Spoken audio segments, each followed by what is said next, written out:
Why does the United States support Israel? Well, there's a history, and a very interesting one. It actually goes back a long time. One thing to remember is that Christian Zionism is a very powerful force, which goes back long before Jewish Zionism. In England particularly, Christian Zionism was a powerful force among British elites. It's part of the motivation for the Balfour Declaration and for Britain's support for Jewish colonization of Israel. Remember, the Bible said, and that's a big part of British elite culture. Same in the United States.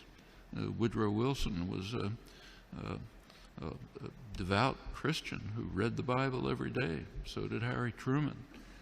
In the Roosevelt administration, one of the leading officials, Harold Ickes, once described the return of the Jews to Palestine as the greatest event in history. It's realizing the lesson of the Bible. These are deeply religious countries in which the biblical commands, so-called, are taken quite literally. Also, this is just part of colonization. This is the last phase of European colonization.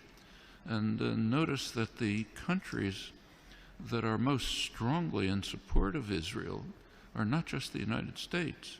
It's the United States, Australia, and Canada, the offshoots of England, Anglosphere sometimes called, unusual forms of imperialism.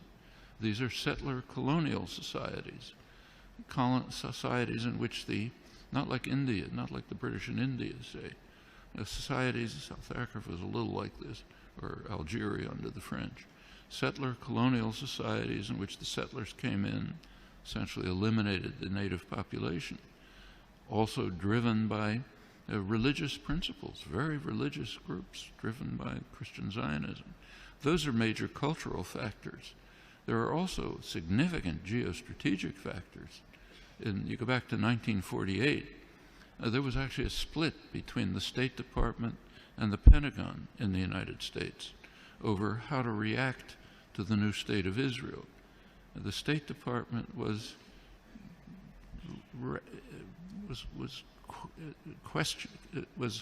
not committed strongly to Israeli conquests, the establishment of the state, and was concerned about the refugees. It wanted an implementation of the refugee problem. The Pentagon, on the other hand, was very impressed with Israel's military potential.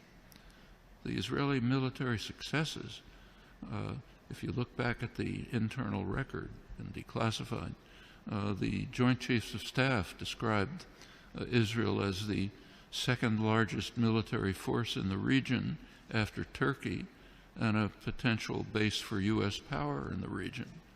That continued. Can't run through the whole record, but in 1958, when there was a serious crisis in the region,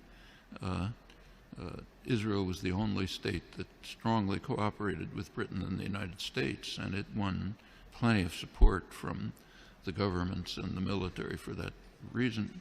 1967 is when the current relations with Israel were pretty much established. Israel performed a major service to the United States by destroying a secular Arab nationalism, a major enemy of the United States, and supporting radical Islam, which the U.S. supported. And it continues right until the present. Right now, we saw an example of that just during the latest Gaza attack.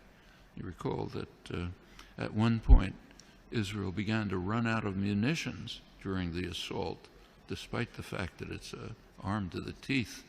The United States provided Israel with additional munitions through the Pentagon. And notice where they were taken from. These were U.S. munitions pre-positioned in Israel for eventual use by U.S. forces. One of many signs of how Israel is regarded as essentially a military offshoot of the United States. Very close intelligence relations that go way back, many other connections. And the media tend to take up, to support the policy of the government with very few, kind of little questioning around the edges, but basically accept the policy. So, for example, take another issue. Take the U.S. invasion of Iraq. You cannot find the phrase U.S. invasion of Iraq in the U.S. media, though it was obviously an invasion, a blatant act of aggression, a textbook case of what the Nuremberg trials called the supreme international crime, cannot be mentioned. President Obama is praised as an opponent of the invasion. And what did he say? He said it's a mistake. It's a strategic blunder. We're not going to get away with it. That's the kind of opposition that you heard from the German general staff during Hitler's invasion of Russia. It's a blunder. Shouldn't do it. We should knock off England first. That's regarded as opposition. Same in Vietnam. There's now a commemoration underway, big commemoration of U.S. sacrifices in Vietnam. Try to find the phrase U.S. invasion of South Vietnam there or anywhere in the past years since 1961 when it took place. Non-existent, maybe on Democracy Now, what I write, but way out at the fringe. And this is not unique to the United States. Take, say, Britain.